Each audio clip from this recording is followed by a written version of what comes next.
কারণটা কি? কেন জমা দিচ্ছিলেন?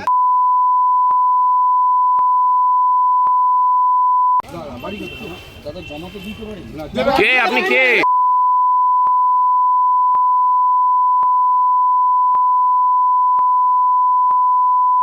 সাধারণ মানুষ হয়রানি হচ্ছে।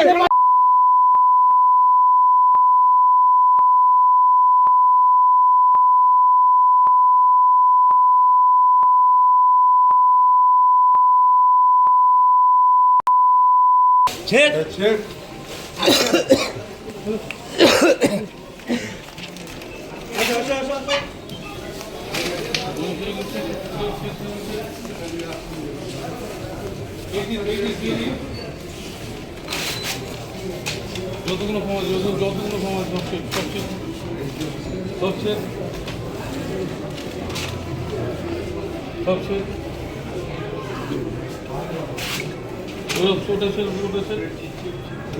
সব করে কমছে। আর ছেলে ওই ফর্মগুলো ছেদ তো সব ফর্ম ছেদ। কে পাঠিয়েছিল? আপনি কোনো রাজনৈতিক দল থেকে এসেছেন? কোনো রাজনৈতিক দল থেকে এসেছেন? তাহলে কি করতে ফর্ম সবেন জমা দিচ্ছিলেন? কোনো সরকারি আধিকারিক আপনি? হ্যাঁ, হঠাৎ দিন না কি আপনি হঠাৎ করে কি ফর্ম 7 তো এইভাবে দেওয়া যায় না? কি জন্য জোর করে মানুষের ভোটাধিকার কেড়ে নেবে, এটা হয় নাকি? 7 নম্বর ফর্ম যিনি জানেন, রবীন্দ্রনগরের লোক 4 লোকের নামে 7 নম্বর ফর্ম জমা দিচ্ছে।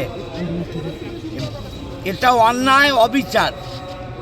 মানুষের গণতান্ত্রিক অধিকার এরা প্রয়োগ করতে দেবে না, এটা হয় না।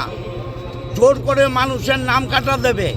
কালকে সুকান্ত মজুমদার বলছে হুগলি লোকসভায় 1,26,000 ভোটের নাম বাদ হয়ে গেছে। ও কোত্থেকে জানলো? এই ইয়ারোগুলো ওদের দালাল নাকি?